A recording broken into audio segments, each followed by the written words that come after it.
The dust settled on the wanted poster as Beatrice Franklin's trembling fingers traced the crude drawing of her own face. $5,000 printed beneath it in bold black letters, and she knew that Vincent Harlow would never let her go without destroying everything she had left.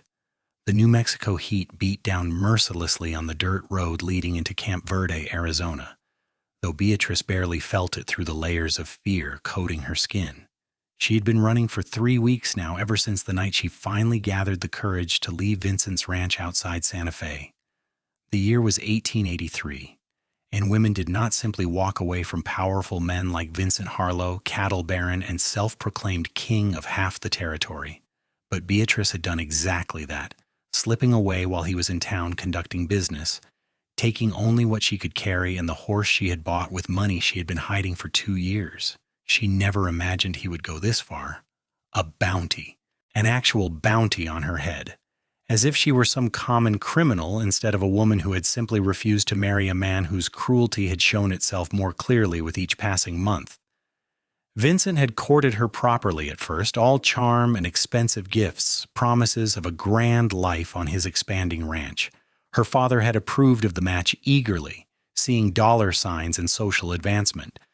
But Beatrice had seen through the veneer eventually, seen the way Vincent treated his ranch hands, the cold calculation in his eyes when he thought no one was watching, the possessive grip on her arm that left bruises. Camp Verde seemed as good a place as any to disappear. It was a small town, far enough from Santa Fe that perhaps Vincent's reach would not extend this far. Beatrice had heard there was work to be found, and the town had grown considerably since the Army had established Camp Verde as a supply depot years before. She needed to find employment quickly. Her money was running dangerously low, and the horse she had taken, a gentle mare named Rosie, needed proper care and feed. The main street was typical of Arizona towns, a wide, dusty avenue lined with wooden buildings, their facades weathered by sun and wind. A general store, a saloon, a hotel, a blacksmith, and various other establishments spread out in orderly fashion. Beatrice kept her head down, her auburn hair tucked beneath a worn hat, her traveling dress covered in dust from the road. She must have looked like any other weary traveler, she hoped. She hitched Rosie outside the general store and stepped inside, grateful for the shade and the slightly cooler air. The proprietor, a middle-aged woman with kind eyes and graying hair, looked up from behind the counter. "Help you, miss?" "I am looking for work," Beatrice said, keeping her voice steady despite the exhaustion weighing on her. "I can keep accounts, I can sew, I can cook, anything honest." The woman studied her for a long moment. "You running from something?" Beatrice's breath caught. "Why would you ask that?" "Because I have seen that look before. I am Martha Hayes. I run this store with my husband." Martha's expression softened. "I am not judging, girl. Just trying to understand what I might be getting into if I help you." Something about Martha's directness made Beatrice want to trust her. "I left a man who was not good to me. He did not take it well." Martha nodded slowly. "I see. Well, as it happens, I could use help here in the store. My arthritis has been acting up something fierce, and my husband spends most of his time managing the warehouse, room and board included, plus a small wage. It is not much, but it is honest work." Relief flooded through Beatrice so powerfully she had to grip the counter to steady herself. "Thank you. You have no idea what this means." "I think I might," Martha said gently. "There is a boarding house 2 doors down, but if you want, we have a room above the store. It is small but clean. You would have your privacy." "That would be perfect." They discussed the terms, and within an hour Beatrice had moved her few belongings into the small room above the store. It held a narrow bed, a washstand, a small wardrobe, and a single window that looked out onto the street. To Beatrice it felt like a palace, her own space, her own life, finally.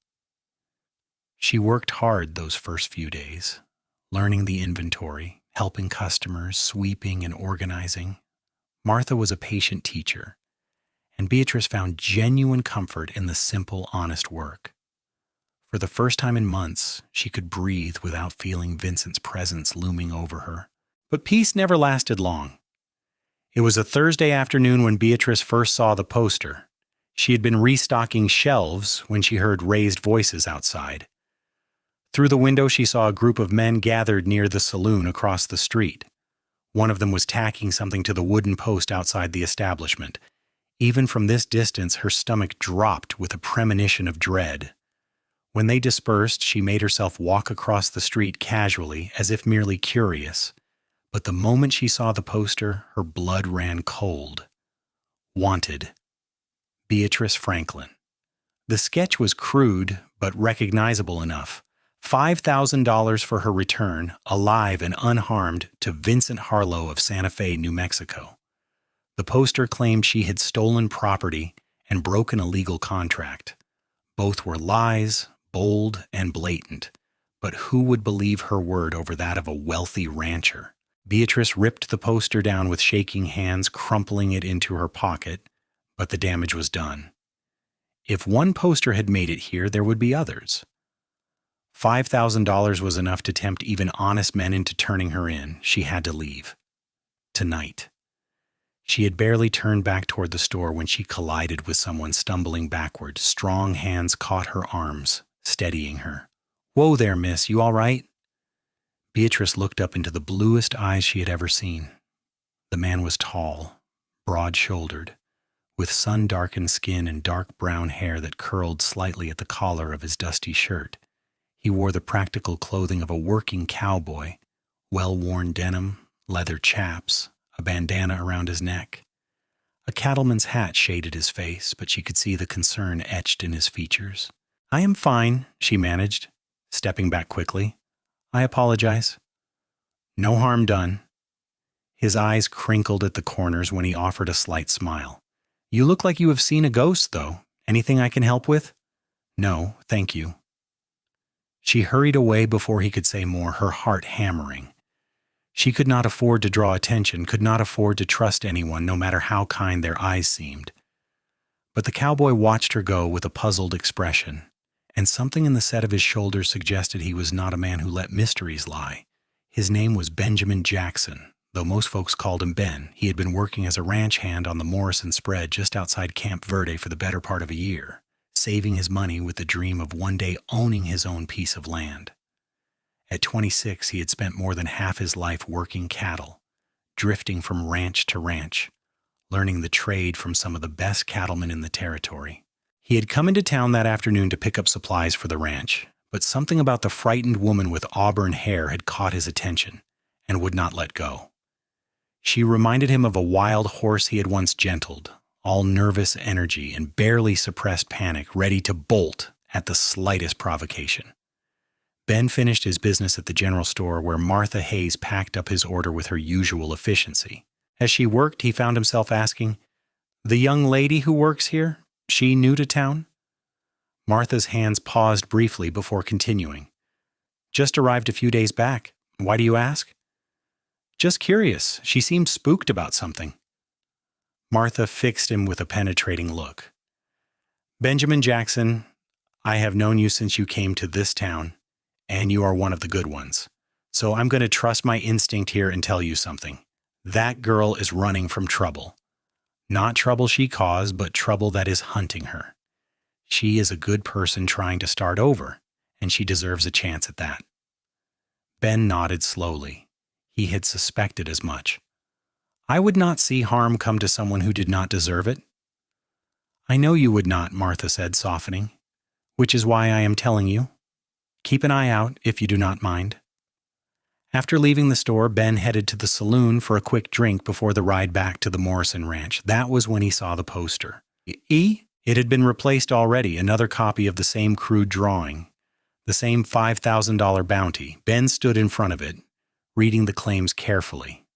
Stolen property. Broken contract. The words were vague enough to be meaningless, but the amount of money was specific and serious. He looked at the sketch again, and recognition clicked into place. The woman from earlier. Beatrice Franklin. $5,000 was a fortune. It was more than Ben could earn in 5 years of hard work. It was enough to buy the land he dreamed of, stock it with cattle, build a house, everything he had been working toward. But something about the whole thing sat wrong in his gut.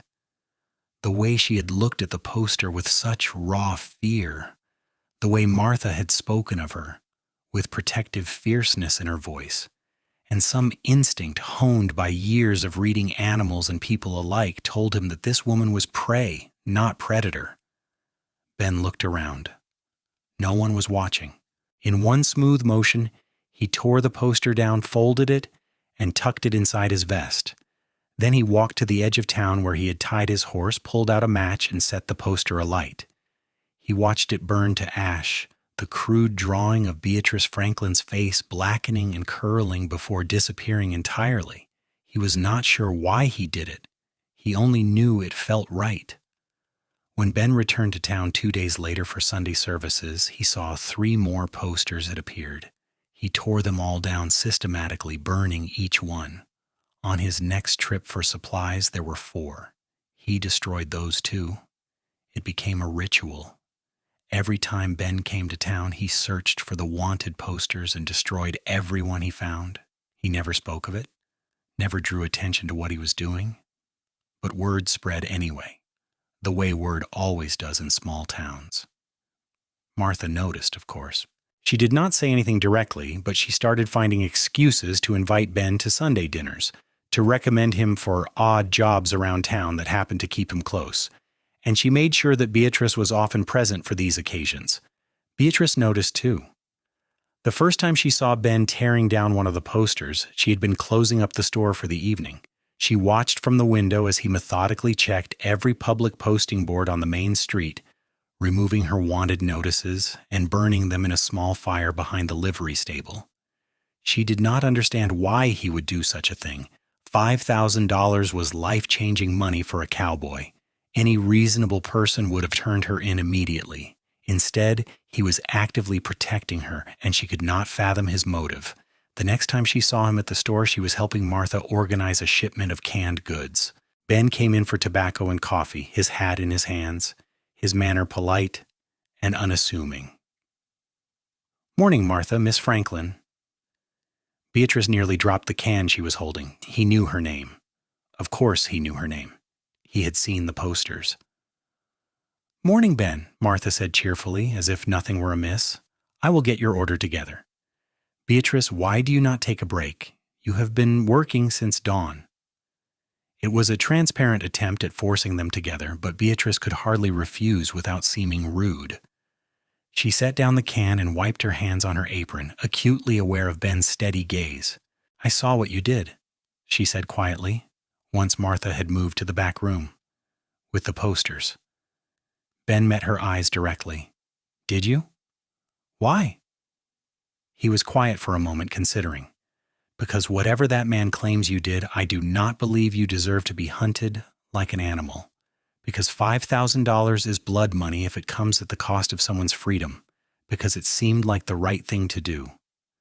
His sincerity was almost painful. Beatrice had spent so long around Vincent's calculated charm that she had forgotten what genuine kindness looked like. "You do not even know me." "No," Ben agreed, "but I would like to, if you would allow it."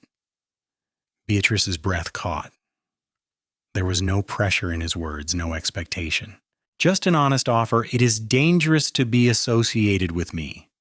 Vincent Harlow is not a man who forgives or forgets. I have dealt with dangerous men before. I am still here. This is different. He has money, influence, connections.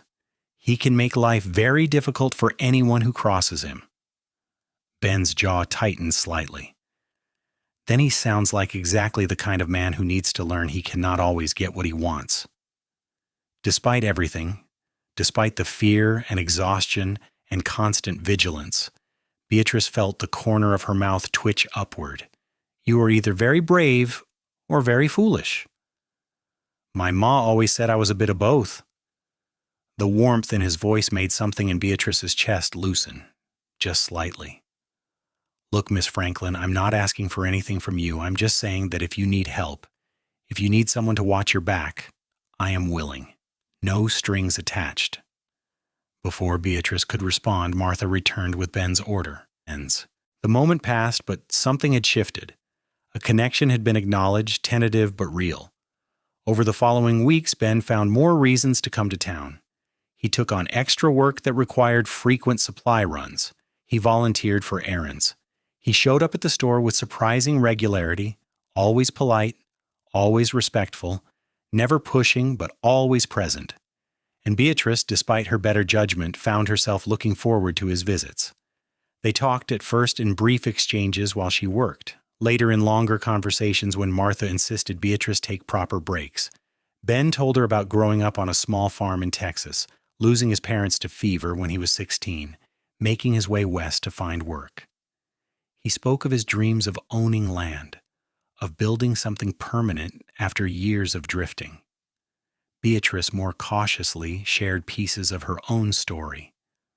Growing up in Philadelphia, the only daughter of a merchant who had fallen on hard times.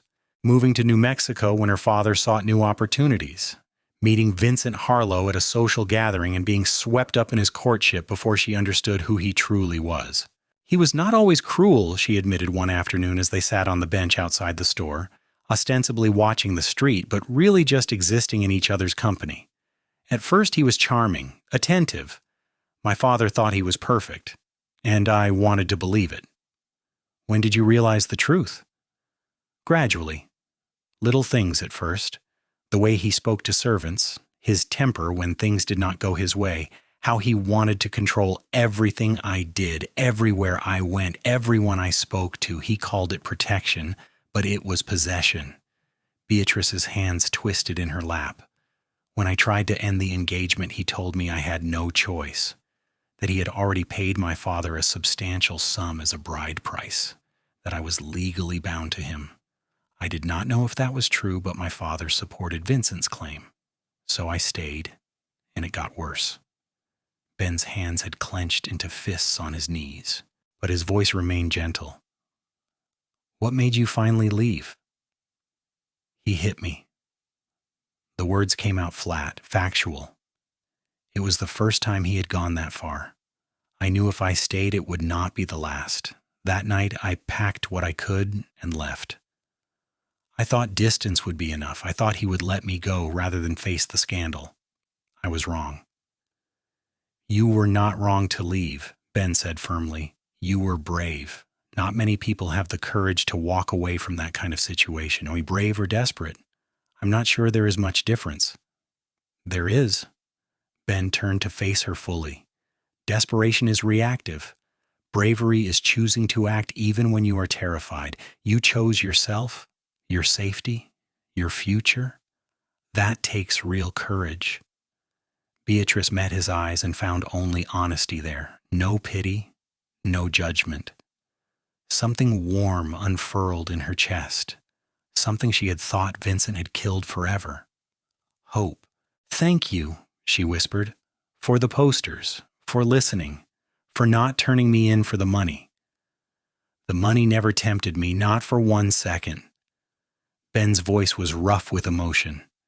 Beatrice, I want you to know that as long as I am around, I will do everything I can to keep you safe. Not because you need rescuing, but because you deserve to live without fear. The way he said her name, careful and reverent, made her heart stutter. She had been so careful not to let herself feel anything, to keep her walls high and her guard up. But Ben Jackson was dismantling her defenses with kindness and steady presence, and she was not sure she wanted to stop him. I believe you, she said finally, and meant it. Their relationship deepened through the summer months. Ben taught Beatrice to shoot, taking her out beyond town limits where they could practice without drawing attention. He was patient and methodical, showing her how to hold the revolver he had purchased for her, how to sight down the barrel, how to squeeze rather than pull the trigger. You have natural aim, he observed after she hit 3 bottles in a row. Have you shot before? My uncle taught me when I was young. He believed women should know how to protect themselves. Beatrice lowered the gun, checking the chamber as Ben had shown her. Vincent did not approve. He took away the pistol my uncle had given me. Well, this one is yours and no one is taking it from you. Ben holstered his own weapon. Feel more confident? I do, though I hope I never have to use it. Hopefully you will not, but if trouble comes, at least you will be ready. Trouble, they both knew, was not a question of if, but when. Ben also taught her to ride properly, not the side-saddle decorative riding that had been considered appropriate in society, but real riding. Beatrice proved to be a natural, taking to the freedom of it with visible joy. They rode out together on Ben's days off, exploring the red rock formations and high desert landscape around Camp Verde. On one such ride, they stopped beside Verde River to rest the horses. The water ran clear and cool, a ribbon of life through the arid landscape. Beatrice sat on the bank, removing her boots to dip her feet in the current. I never imagined I could be happy again, she said, watching the water flow around her ankles. After everything with Vincent, I thought that part of me was broken forever. But this... She gestured at the landscape, at Ben, at the simple peace of the moment. This feels like living.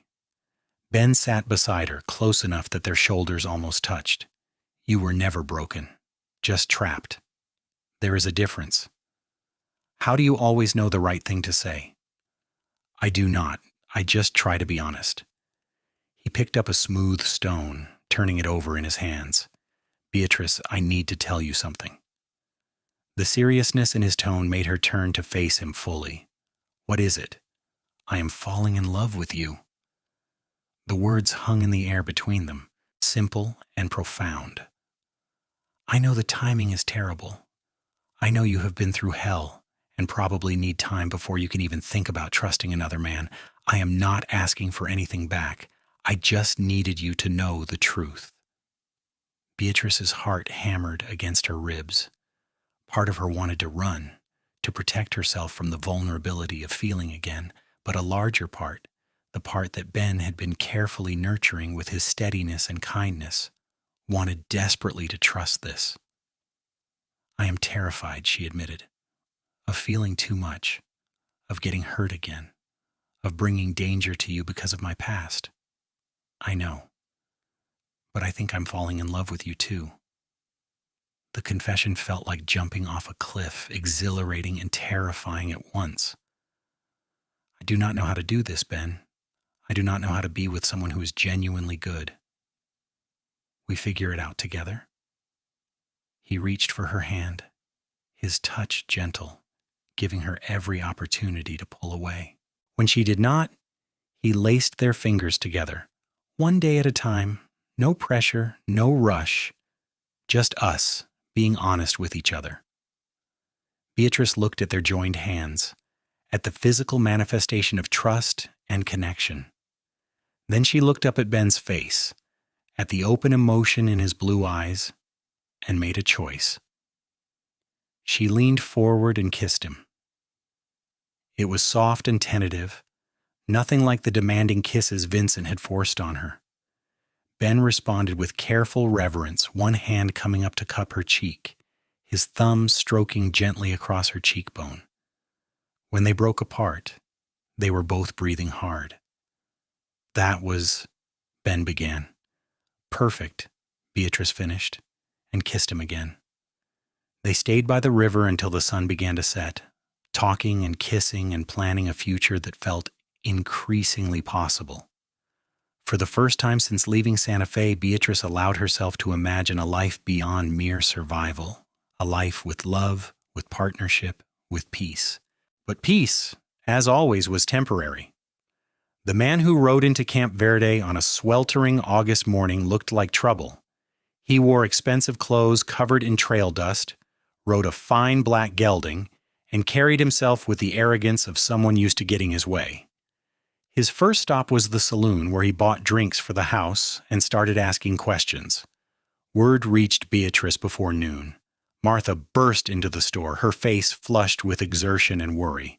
There is a man here from Santa Fe. He is showing around a picture of you and asking if anyone has seen you. He is offering money for information. Beatrice felt the familiar cold dread settle in her stomach. Vincent sent someone. Looks like it. The man is being very careful to make it all sound legal and proper, talking about breach of contract and stolen property, but anyone with eyes can see it as personal. I have to leave. Not so fast. Martha gripped her arm. Running is not always the answer. This town knows you now. People like you, and Ben will not let anything happen to you without a fight. That is exactly what I am afraid of. Beatrice's voice cracked. I cannot let him get hurt because of me.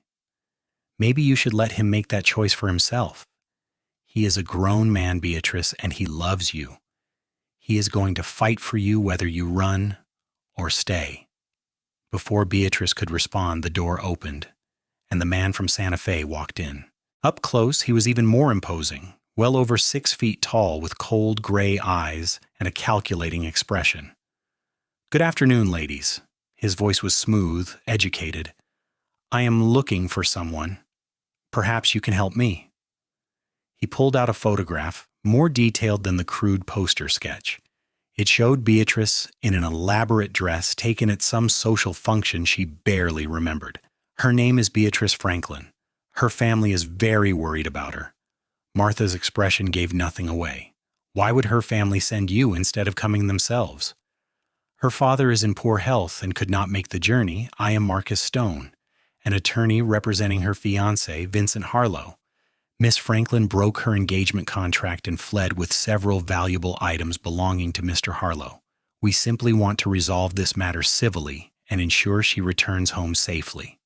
Every word was a carefully crafted lie, delivered with perfect sincerity. Beatrice felt sick. I have not seen her, Martha said firmly. And even if I had, I would question why a supposedly worried family would put a bounty on her head instead of sending a letter. Marcus Stone's smile did not reach his eyes. The bounty is merely to encourage information, not to cause harm. Mr. Harlow wants his fiancée returned safely. He is a very generous man, but his patience has limits. Is that a threat? Merely a statement of fact. Stone looked around the store with calculated assessment. This is a nice establishment. It would be unfortunate if anything were to interfere with your business. Martha's face hardened. Get out of my store. Of course, but I will be in town for several days asking around. If you do see Miss Franklin, I strongly encourage you to contact me at the hotel. Cooperation will be rewarded. Obstruction will not be looked upon favorably. After he left, Beatrice emerged from the back room where she had been hiding. Her hands were shaking badly. He knows I am here, or he suspects. That threat was not idle, Martha. Vincent will destroy anyone who helps me. Let him try. Martha's jaw was set in stubborn determination. I did not survive a husband with a drinking problem and 30 years of frontier life to be intimidated by some city lawyer. You do not understand what he is capable of.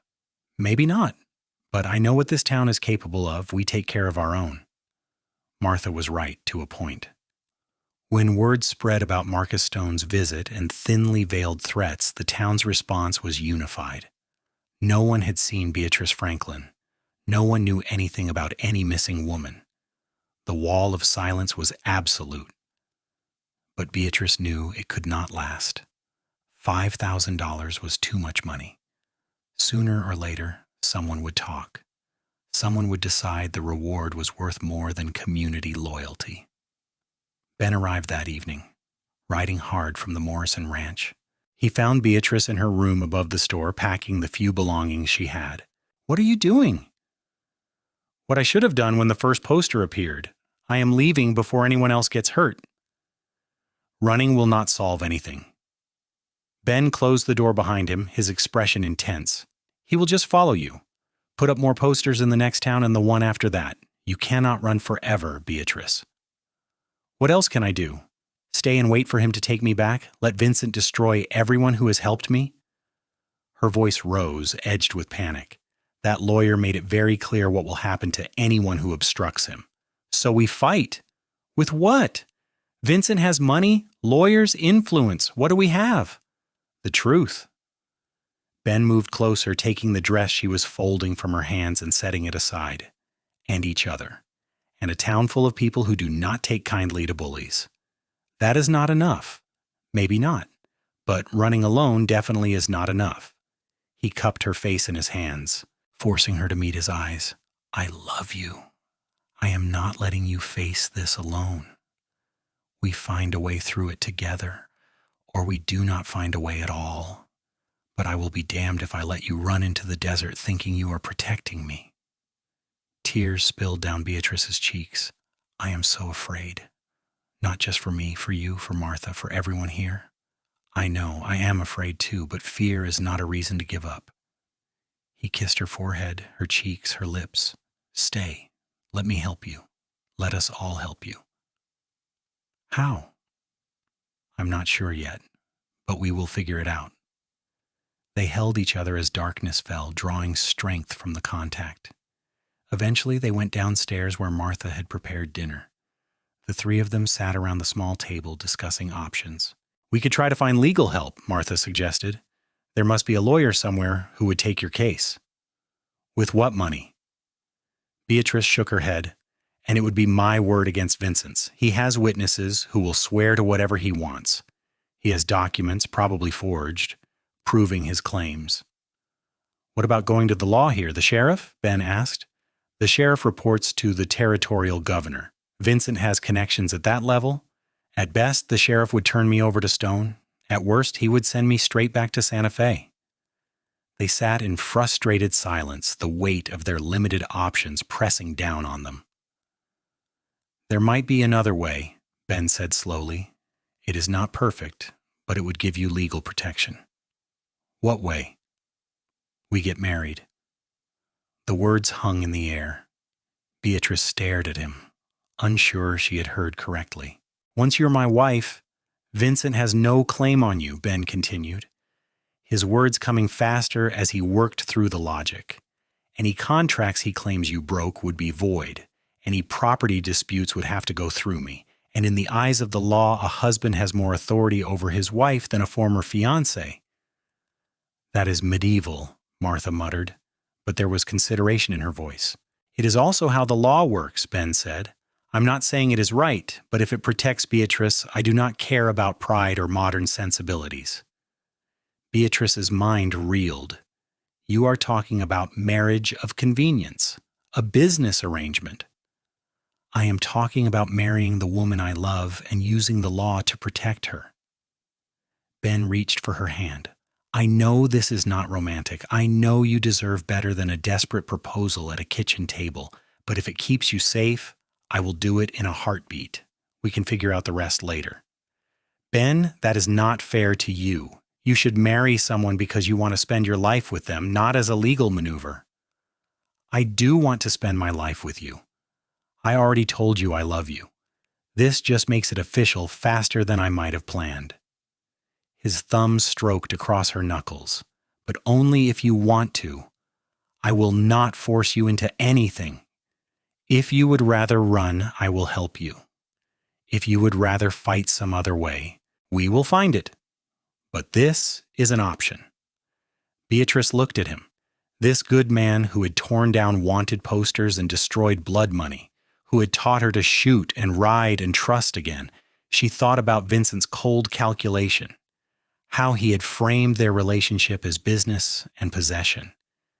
And she thought about Ben's steady kindness, the way he looked at her like she was precious, the way he never demanded but always offered.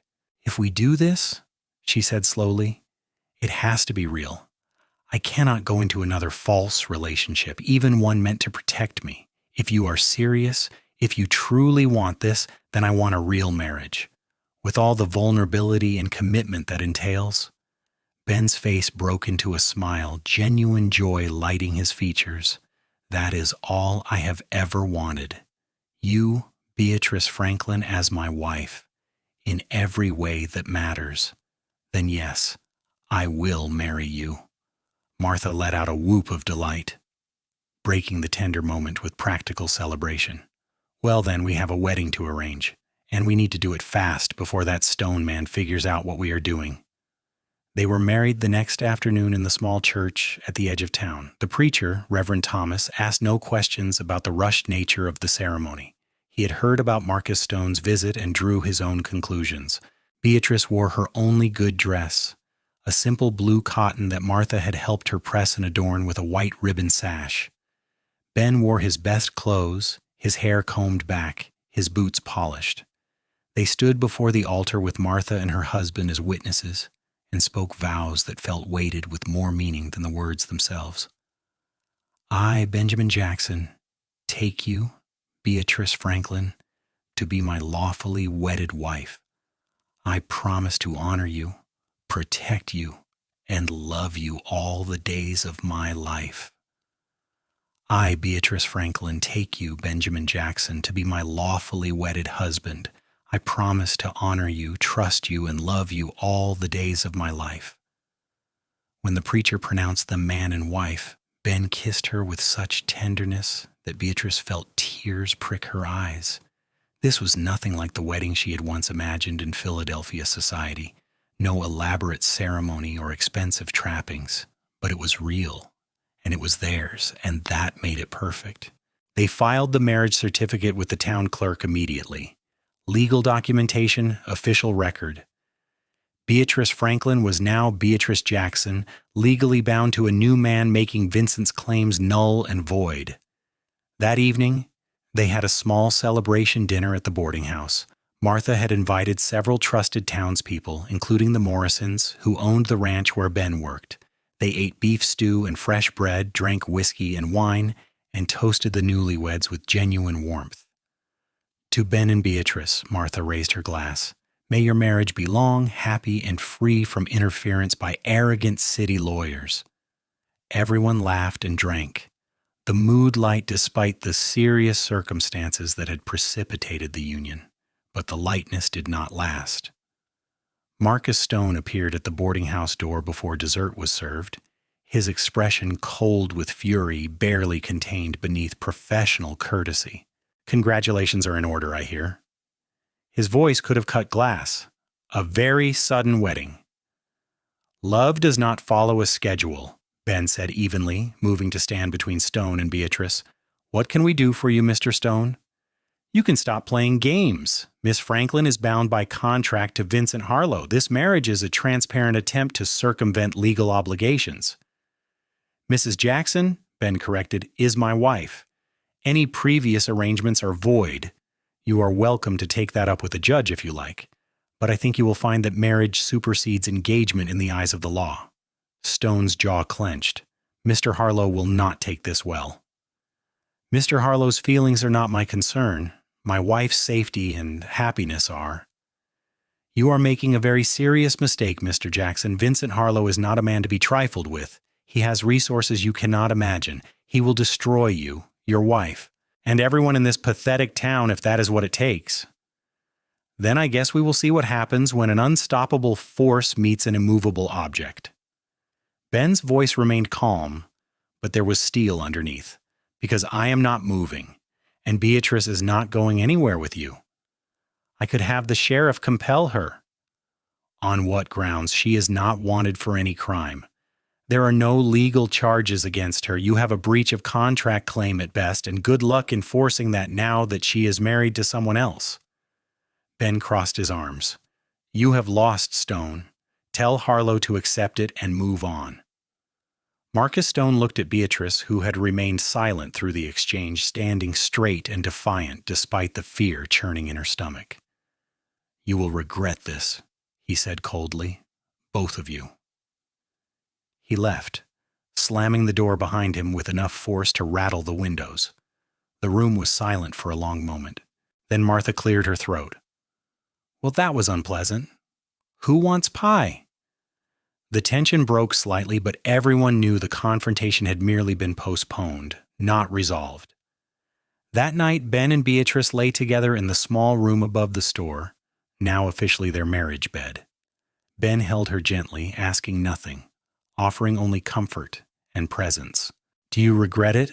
Beatrice whispered into the darkness. Tying yourself to me and all my problems? Not for 1 second. His arms tightened around her.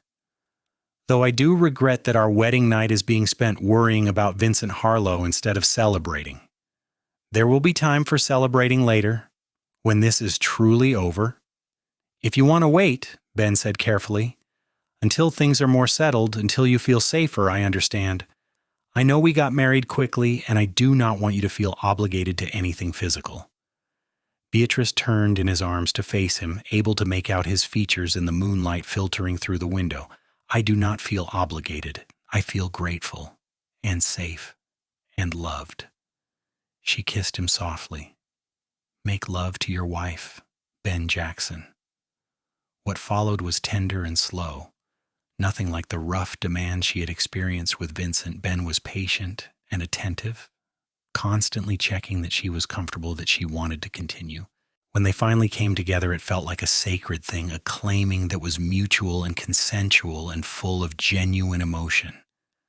Afterward, wrapped in each other's arms, Beatrice felt something she had not experienced in years: complete safety, complete peace.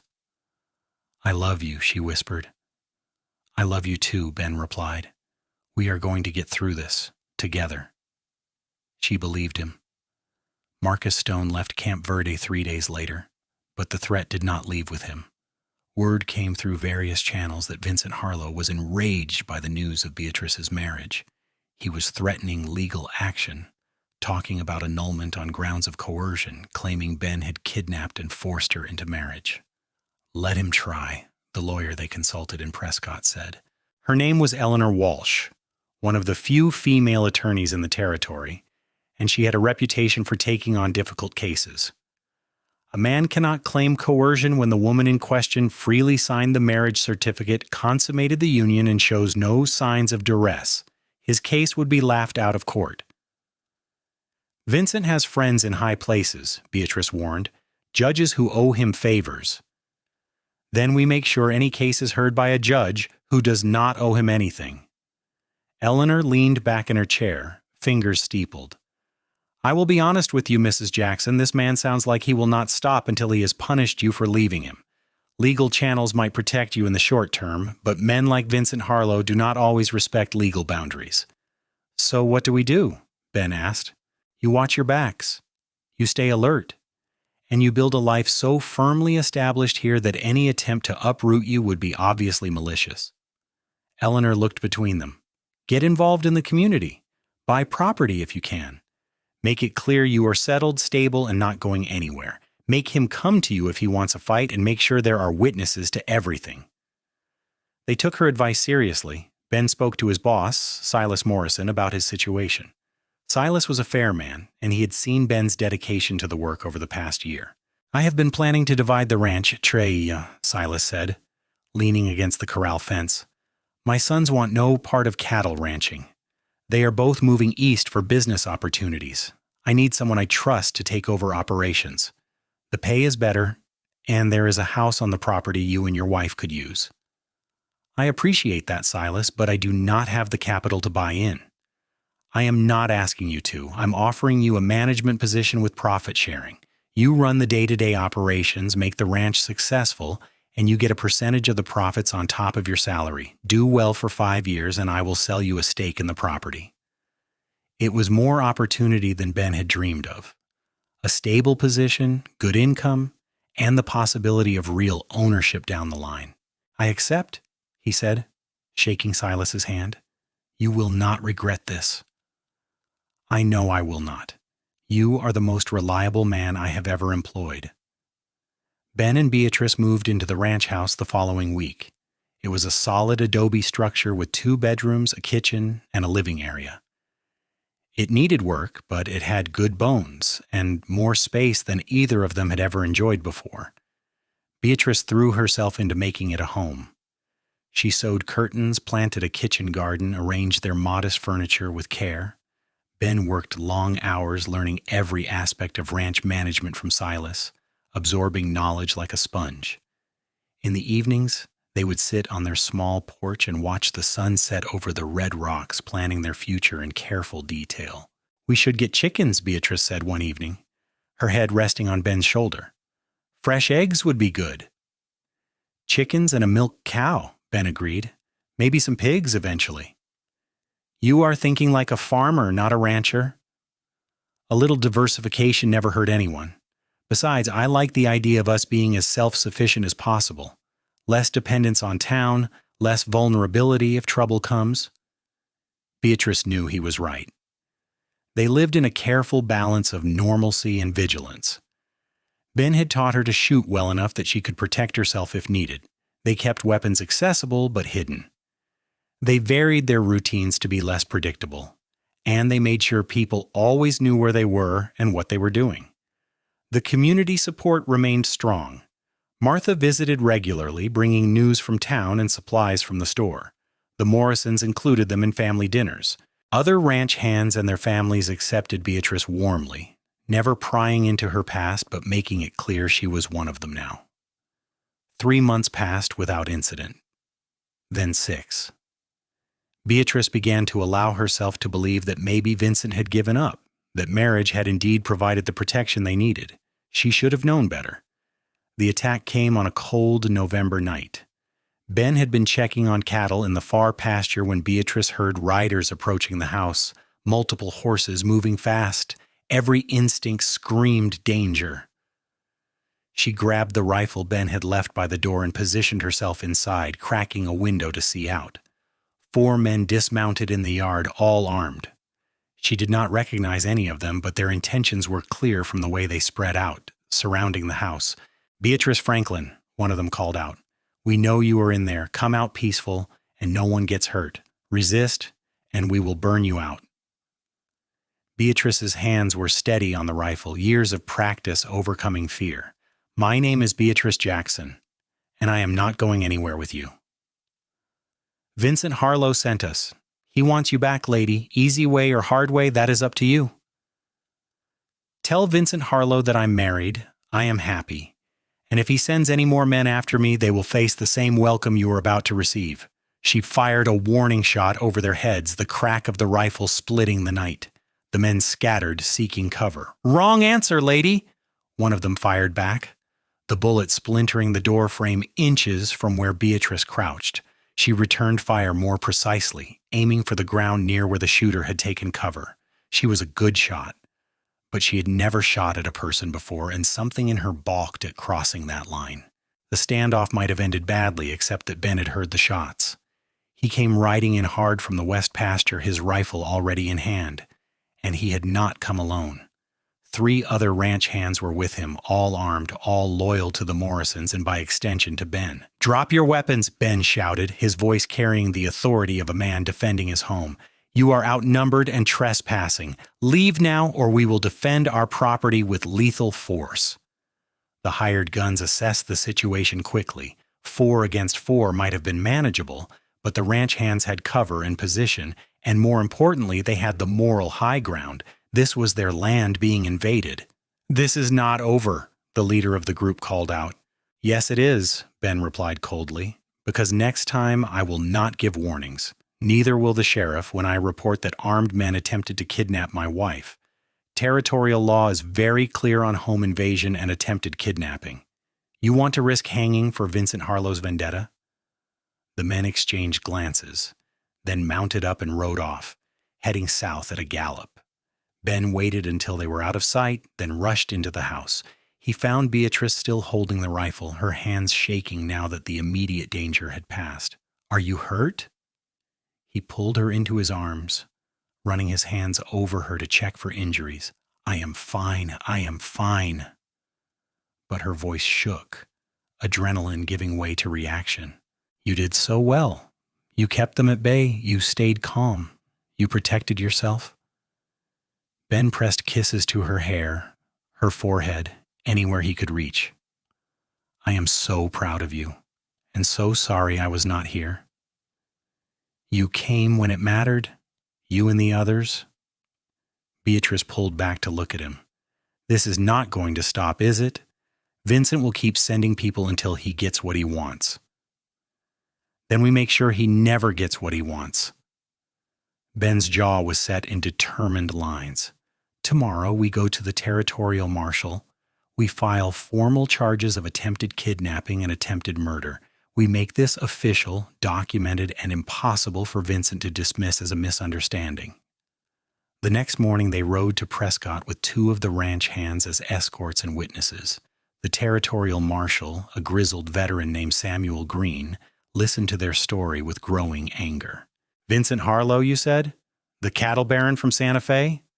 "Yes, sir. Do you know him?" "Know of him. He has been expanding his operations into Arizona, buying up land, pushing smaller ranchers out. We have had complaints, but nothing we could make stick. This is different. Attempted kidnapping across territorial lines. That is a federal offense." Marshal Green filed a formal report, took statements from everyone present, and sent telegrams to both the territorial governor and the federal marshal's office in Santa Fe. "I am going to be honest with you," he said to Ben and Beatrice after the paperwork was complete. "This is going to get worse before it gets better. Men like Harlow do not appreciate being challenged, especially not in an official capacity. He will fight back, and he has resources to make that fight ugly." "We are not backing down," Ben said firmly. Beatrice's hand clasped in his. "I did not figure you would, but watch yourselves. And document everything, every threat, every incident, every stranger who comes around asking questions. Build a paper trail so thick that Harlow cannot wiggle out of consequences if he escalates further." They took his advice to heart. Over the following weeks, they documented 3 more incidents: vandalism to the ranch fence, a threatening letter delivered to Martha's store, and a suspicious fire at a neighbor's barn that was likely meant as intimidation. Each incident was reported, photographed when possible, and added to the growing file Marshal Green was building. Slowly, meticulously, they were constructing a legal case against Vincent Harlow, but legal cases took time, and Vincent was losing patience. The confrontation finally came in late February of 1884. Vincent himself arrived in Camp Verde, bringing with him a dozen armed men and enough arrogance to fuel a small war. Word spread quickly through town. By the time Vincent and his entourage reached the main street, a crowd had gathered. Ben and Beatrice stood together outside the general store, flanked by Martha, the Morrisons, and what looked like half the town's population. Vincent Harlow was everything Beatrice had described. Handsome in a cold way, expensively dressed, radiating authority and barely controlled rage. His eyes locked onto Beatrice with possessive fury. "There you are, my dear. I have been searching for you." "I am not your dear," Beatrice said, her voice carrying clearly despite the fear coursing through her. "I am not yours at all. I left you, Vincent. I married another man. It is over." "Over when I say it is over. You embarrassed me, Beatrice.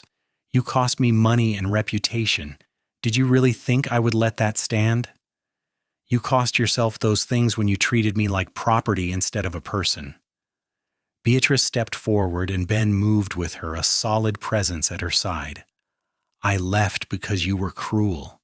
I stayed away because you proved my decision correct with every action you took. Bounties, hired guns, threats against innocent people. You have shown everyone exactly who you are. You broke our engagement contract. A contract signed under duress and based on false pretenses.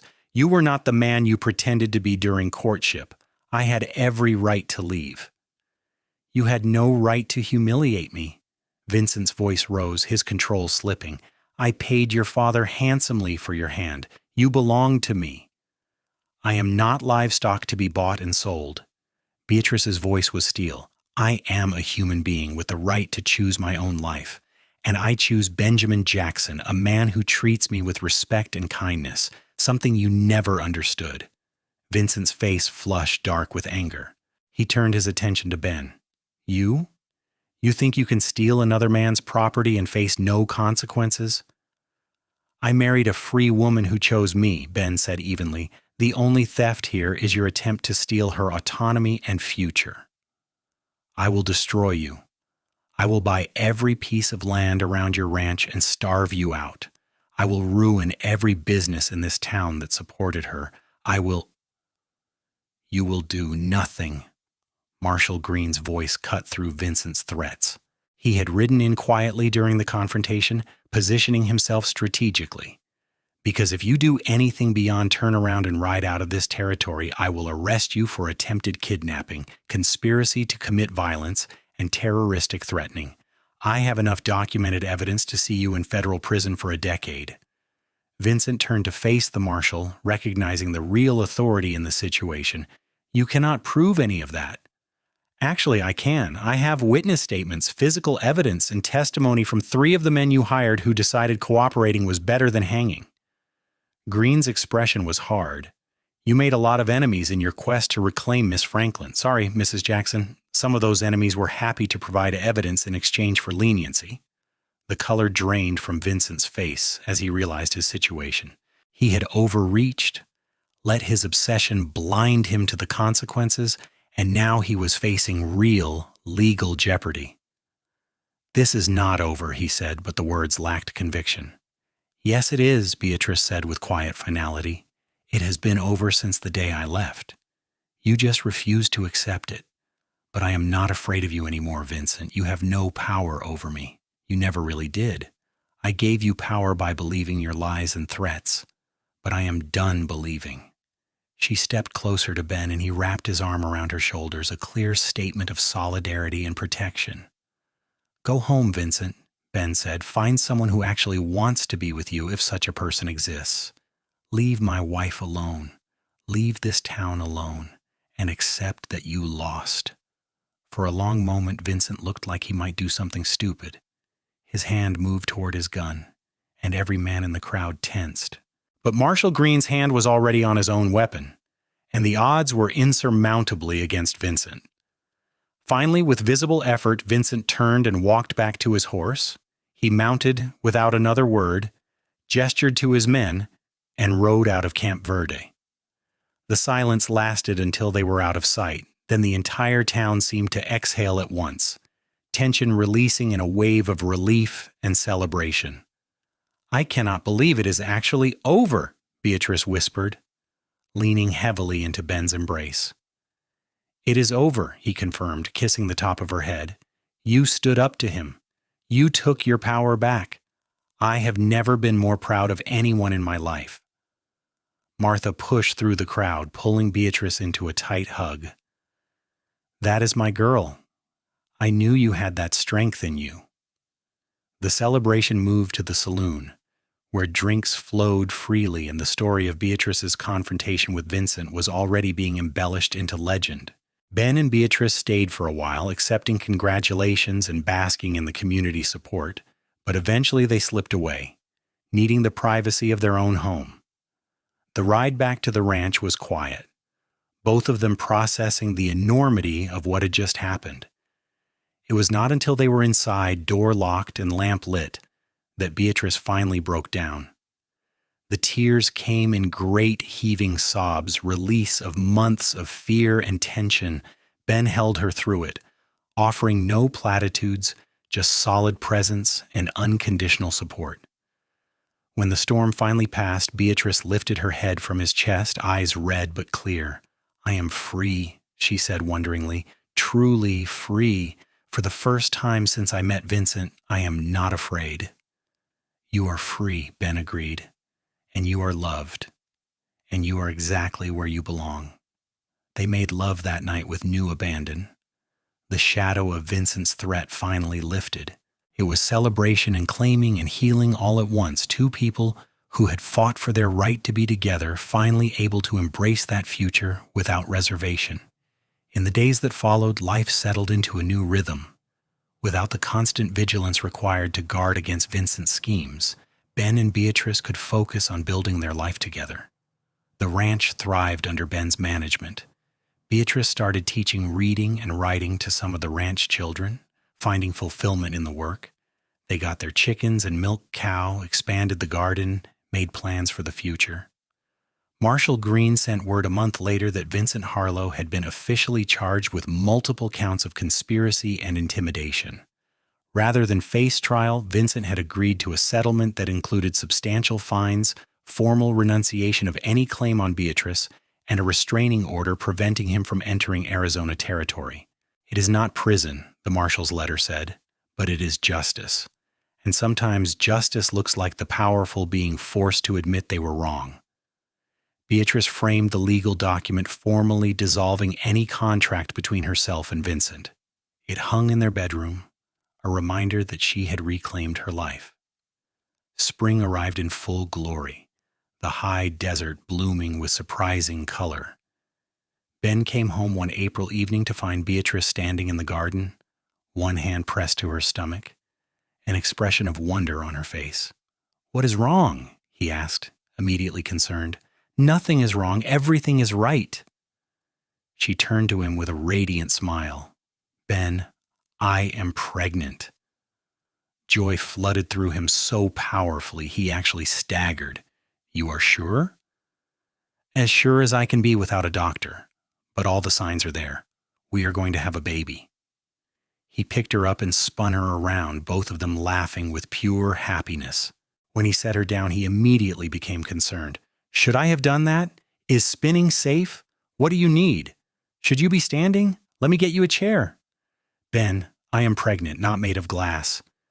But she was laughing, delighted by his protective fussing. "Though I will not say no to a chair, and maybe some water, and you could sit with me and help me plan the nursery." They spent the evening making plans, their conversation full of hope and possibility. A baby, their baby, the ultimate symbol of their new life together. "Boy or girl, what do you think?" Ben asked, his hand resting gently on her still, flat stomach. "Does it matter?"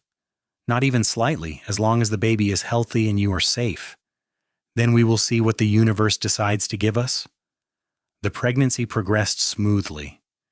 Beatrice bloomed with health, and Ben became comically overprotective, much to the amusement of everyone on the ranch. He built a cradle with his own hands, carved and sanded until it was smooth as silk. Beatrice sewed tiny clothes, knitted blankets, prepared their home for the new arrival. Martha threw a celebration when Beatrice was 7 months along, gathering the women of the community to shower the expectant mother with gifts and advice. It was the kind of event Beatrice had once thought she would have in Philadelphia, surrounded by society ladies making polite conversation. This was better, she realized. Real friends, genuine support, women who had become family. "You have come so far," Martha said, watching Beatrice open gifts with glowing happiness. "From that frightened girl who arrived last year to this. I am so proud of you." "I could not have done it without you, without all of you." Beatrice looked around at the assembled women, her eyes bright with emotion. "You gave me a chance when you could have turned me away. You protected me when it would have been easier to collect the bounty. You are the reason I am sitting here, about to become a mother, instead of trapped in a nightmare. Thank you, all of you." There was not a dry eye in the room. The baby arrived on a warm October night in 1884. The labor was long but not complicated, attended by the local midwife and Martha. Ben wore a path in the floorboards of the front room, pacing and praying and jumping at every sound from the bedroom. When he finally heard the cry, strong and healthy and indignant, he nearly collapsed with relief. "You can come in now," the midwife called, and Ben did not need to be told twice. Beatrice lay propped against pillows, exhausted but radiant, holding a small bundle wrapped in the blue blanket she had knitted. Ben approached carefully, overwhelmed by the enormity of the moment. "Meet your son," Beatrice said softly, turning the baby so Ben could see his face. He was perfect, tiny and red-faced and absolutely perfect. Ben reached out with one finger to stroke the impossibly soft cheek, and the baby turned toward the touch, rooting instinctively. "He is beautiful. You are amazing." Ben leaned down to kiss Beatrice's forehead, then her lips. "I love you so much. Both of you. What should we name him?" They had discussed names for months but never quite settled on one. Now, looking at his son's face, Ben knew. "James. James Benjamin Jackson. We can call him Jamie." "Jamie," Beatrice repeated, testing it out. "Yes, that is perfect." Jamie proved to be an easy baby, healthy and content. He had Ben's blue eyes and Beatrice's nose, and from the start he was clearly adored by everyone who met him. The ranch hands treated him like a communal nephew, carving toys and teaching him to recognize horses before he could even walk. Watching Ben with their son, seeing the gentleness and patience with which he approached fatherhood, Beatrice fell in love with him all over again. This was the life she had dreamed of without knowing it was possible: partnership, respect, love, and family. The years that followed were full and rich. Jamie grew into a curious, adventurous toddler who kept both his parents on their toes. Ben's profit sharing with the Morrison Ranch paid well, allowing them to save steadily toward buying their own land. Beatrice's teaching expanded, eventually becoming a small school that served children from several surrounding ranches. 2 years after Jamie was born, a daughter arrived, Sarah Marie Jackson, with auburn hair and her mother's green eyes. She was followed 2 years later by another son, Thomas William Jackson, who was quieter than his siblings but fiercely loving. Their house expanded to accommodate the growing family. Ben built additions with his own hands, each room a labor of love. The ranch itself grew as well. When Silas Morrison finally retired in 1889, he offered Ben the opportunity to buy out the entire operation on generous terms. "You have made this place more successful than it has ever been," Silas said, shaking Ben's hand over the signed contract. "It should be yours. You have earned it." The Jackson Ranch, as it came to be known, prospered under Ben's ownership. He ran it with the same integrity and hard work that had earned Silas's trust, and the reputation of the ranch spread. They raised quality cattle, treated their employees fairly, and became pillars of the Camp Verde community. Beatrice never forgot where she had come from or what she had survived. She used her position to help other women in difficult situations, providing employment and shelter when needed, standing up to abusive men with the authority of someone who had faced down her own demons and won. News reached them occasionally of Vincent Harlow. His empire had crumbled after the scandal and legal troubles.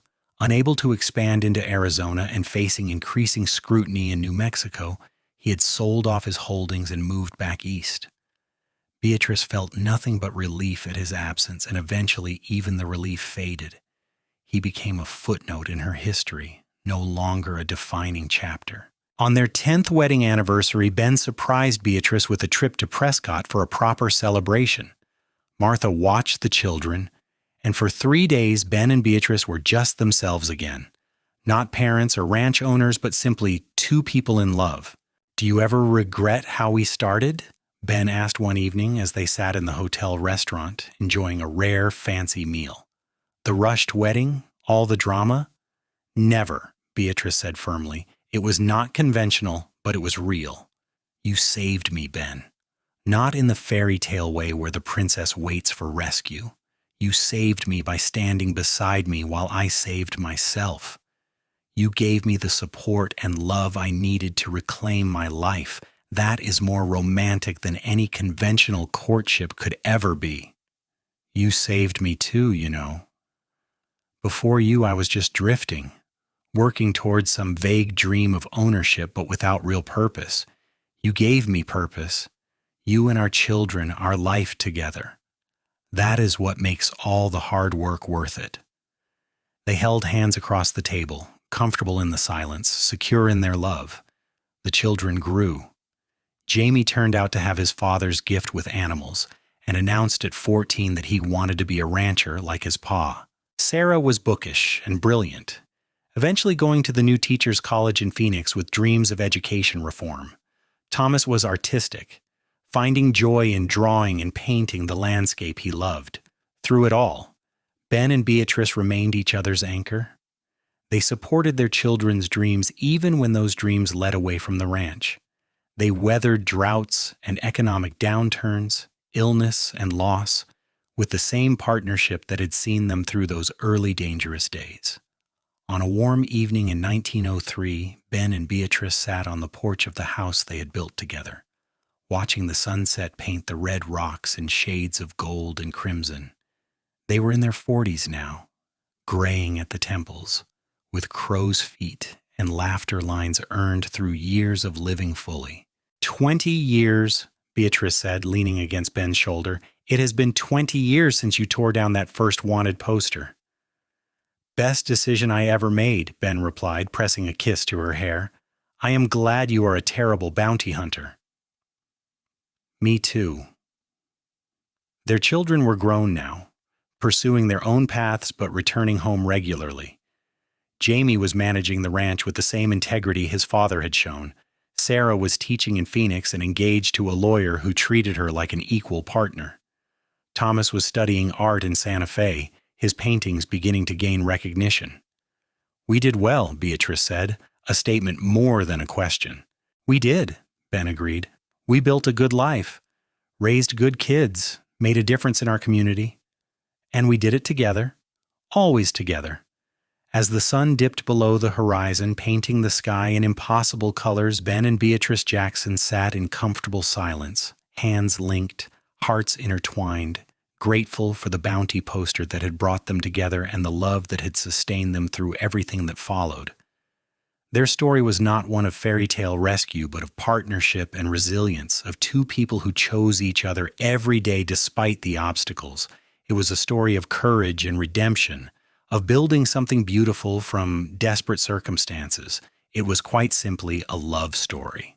And like all true love stories, it had no real ending, only continuation in the lives they touched and the legacy they built together. The Jackson Ranch would stand for generations, a testament to what could be built on a foundation of respect, trust, and genuine love. And in Camp Verde, Arizona, the story of the cowboy who burned a wanted poster for love would be told and retold, a reminder that sometimes the most valuable bounty is the one you refuse to collect. Years later, when their great-grandchildren asked Beatrice to tell the story of how she and Ben fell in love, she would smile and begin the same way every time. It started with a wanted poster and a man brave enough to burn it. And that, in the end, was the perfect summary of a love that had withstood everything the Wild West could throw at it and emerged stronger for the trials. Two souls who found each other in the most unlikely circumstances and built a forever that honored the courage it took to begin. Their love story became legend, but more importantly, it became real in the ranch they built. The children they raised, the community they strengthened, and the quiet moments of tenderness they shared every day until the very end. Ben and Beatrice Jackson lived long, full lives, surrounded by family and friends, secure in the knowledge that they had found something rare and precious in each other. They had started with a bounty on her head and a poster burned in defiance, and they ended with a legacy of love that would outlast them both. That was their happy ending, and it was more than either of them had dared to dream when they first met in that dusty Arizona town all those years ago. It was everything.